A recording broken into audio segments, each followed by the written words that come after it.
I've tested out a good number of Android tablets, and the Samsung Galaxy line is by far my favorite. Today, I'm doing a rundown of what's out there and what's going to give you the best bang for your buck.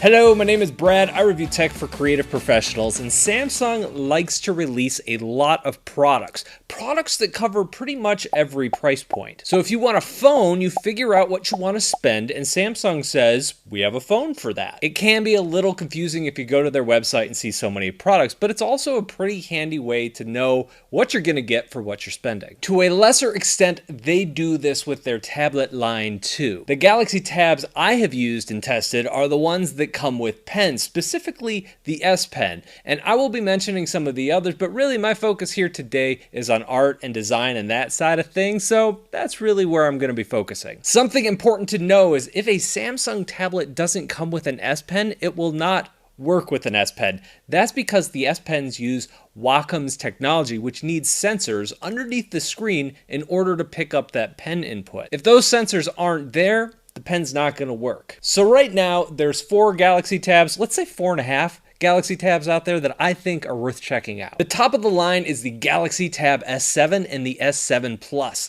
This is half that tab I was talking about because they are very, very similar. After that, you have the Tab S6, which is last year's model, but it's still really good in many ways. Harder to find, but cheaper than the S7. Then below that, you have the Tab S6 Lite, a really good budget tablet. And at the very bottom, we have the Tab A 8-inch with S Pen. This is one of last year's models as well, but you could still find it in some places. So let's start by looking at the Tab S7. Every time I go back to the Tab S7 Plus and I hold it in my hands, turn on that screen, I'm just blown away by how beautiful it is. That screen, that form factor. I've used iPad Pros, I've used the new iPad Air, and those are very, very nice, but there's something about the colors on the screen that are just punchy. And when you put it side by side next to an iPad, I just prefer this display. It is a Super AMOLED display running at 120 Hz. On top of that, it's a 12.4-inch screen, which is the biggest Android tablet I have ever seen, and I don't know of any that are much larger. Nobody needs a screen this great, but if you have one, every time you turn it on, you're going to say, wow, that looks really nice. Now the screen on the S7, the non-plus version, is different. It is still 120 Hz, which is really great to have when we're talking about drawing in the pen, but it is not a Super AMOLED display. It's an LTPS LCD.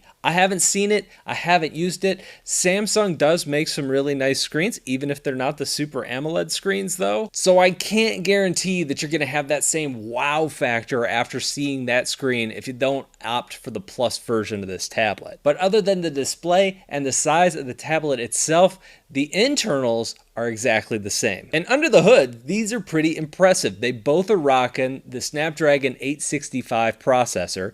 Storage starts at 128 gigabytes, but you can expand that up either by buying a higher end model or using the micro SD card slot along the side. The camera array along the back is, well, it's kind of overkill for a tablet, but if you're into that kind of thing, it's nice to have. And the aluminum frame and build feels great to hold in your hands. There is a place along the back for the S Pen. It magnetically connects and charges up here. It also connects along the side. Those magnets aren't quite as strong. It will fall off if you're carrying it around like that, but for just storing while it's sitting on your desk or something like that, it does work that way. The Tab S7 Plus might be my device of the year. I don't see anything coming out in the next few weeks that's really going to change my opinion on that. Of course, I'll be making a video on my whole rundown of those devices, so subscribe if you want to check that out. So if you watched my iPad Air review a few weeks back, I said, hey, the 120 Hz screen is kind of overrated. It has very little effect on the drawing experience, but that's on the iPad. Here on Android, totally different story. iPad software, especially Procreate, which is what I do a lot of my testing in, is extremely well optimized for the iPad, so you don't get a lot of pen lag there. Android apps, you know,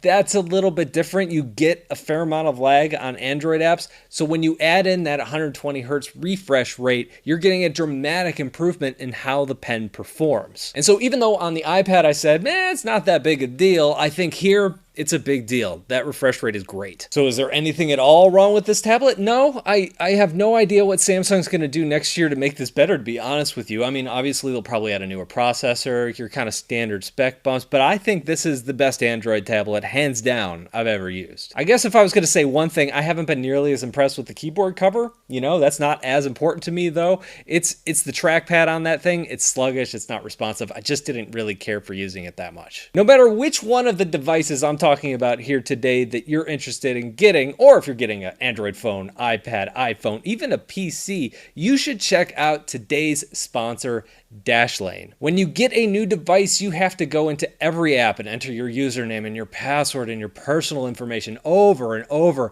It's hard to keep track of all that stuff, and that's where Dashlane comes in. It makes it easier to manage everything. It will autofill your personal information like addresses, credit cards, passwords. It makes online checkouts a breeze. They even have a VPN built right into the app, so you're not going to be tracked while you're browsing the internet. And you can access your content from any country. Can't think of a new password? Have Dashlane generate a super secure password for you. All the passwords that you store with them are encrypted, making their password manager the safest place to store your information. To get Dashlane for free on your first device, head to dashlane.com/Brad, and when you want to upgrade to premium, don't forget to use my code BRAD.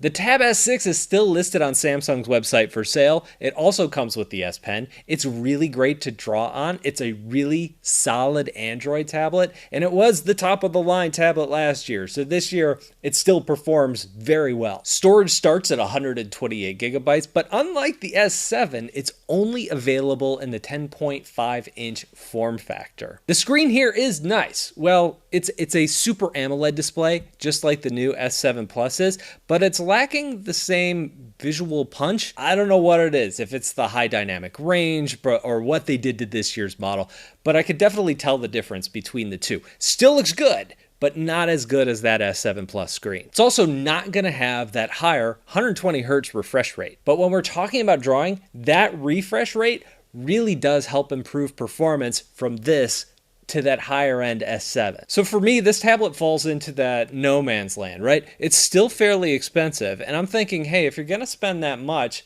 maybe spend a little bit more and get the Tab S7 or wait until it goes on sale, just because it's gonna give you so much better of a drawing experience and it just feels like a better device. Because if really what you're trying to do is just spend less money and you just don't have the budget for the S7, that's where our next tablet comes in, the Tab S6 Lite. This tablet at this price is a great value. Now this tablet is listed at $350, but before I came on to do this video, I looked. It is currently selling for $250. That is $100 less than what it started at. That is a really good deal. So let me break this down in terms of drawing tech. What can you expect to get for $250? Well, if you want to get a Wacom, you can get an Intuos tablet. That doesn't even have a display on it. Then there are things like the Huion 13 Pro, the XP Pen Artist 13.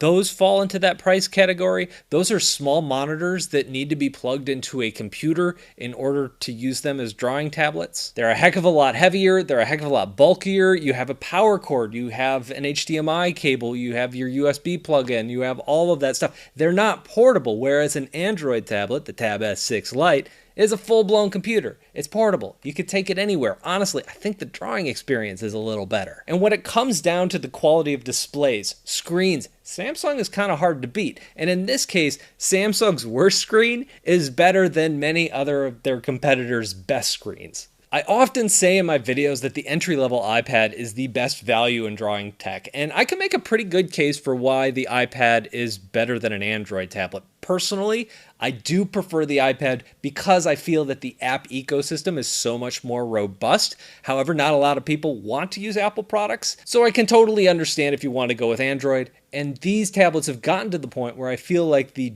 drawing apps are good enough where you can get by and do a lot of great things. But now we're talking about $250 for the Tab S6 Lite. I still can't get over that price because if you're talking about an iPad, one, it's going to be $80 more to jump up to $329 for that entry-level iPad, plus another $100 on top of that for an Apple Pencil. We're talking about a $180 difference. That's crazy. I might have to rethink like what I think the best value in drawing tech is, because right now it is a tough call. Now, I should point out, this is a step down in every way from the S7 and S7 Plus. The processor, it's an Exynos 9611. That's a step down. The amount of storage you get, 32 gigabytes, that's a step down. The camera quality, a step down. Screen quality, it's a step down. The speakers on this thing, those are a step down. But at this price, it's not like you're falling off the quality cliff here. You're just taking a step down away from what the S7 gives you. This is still a very capable drawing tablet and is honestly kind of fun to use. I used Clip Studio on this when it first came out. That is a really, really robust, fully featured desktop app, and it runs really well on Android. That's impressive. With that, you could make a book on this cheap little Android tablet. You could draw an entire comic book on an Android tablet for $250. Okay, I gotta stop with the price now. It's just kind of blowing my mind. Just thinking about like, hey, 6 or 7 years ago, it cost $1,000 to get any drawing tablet, and now what you get for this price, it's wild. What a time to be alive. So we got to talk about the last one. We're talking about the Tab A 8.0 with S Pen. Now this one is a bit older and the specs show it. It's an Exynos 7885 processor, starts with only 32 gigabytes of storage, and they cut some corners on things like the camera and the materials that it's actually made of to keep the cost down. It also has a smaller 8-inch screen, so if you like the form factor of, say, Apple's iPad mini, just a really tiny tablet that you can toss into your bag and take with you anywhere, this might be one worth checking out. And like the name says, it does come with the S Pen, which is one of the better pens out there in terms of drawing experience. The thing that worries me a little bit here is that it is a bit older. It's running on an older version of Android, version 9, and I do worry about how it will hold up performance-wise, since you can find this for about the same price as the S6 Lite. So if you're trying to decide between the two and you're not sure, I would definitely go with the S6 Lite. I just think that's a better value because we're talking about the same price. The main appeal here, like I said before, it's that screen size. If you really want something small in this kind of form factor, this is the only way to go, at least for now. Because like I said, this thing it's going on almost 2 years old, so I wouldn't be surprised if Samsung's going to release a smaller tablet that they do sometime next spring. So if that's the case, if you really want this form factor, it might be worth waiting a little bit to see if you can get something newer later on. So that's my roundup. To summarize, I think the choice is simple. I would go between two things. If you have the money to spend, get the Tab S7. If you don't, the Tab S6 Lite is still a phenomenal product. So what do you think? Let me know down below in the comment section. Thank you for watching, and I'll talk to you in a couple of days.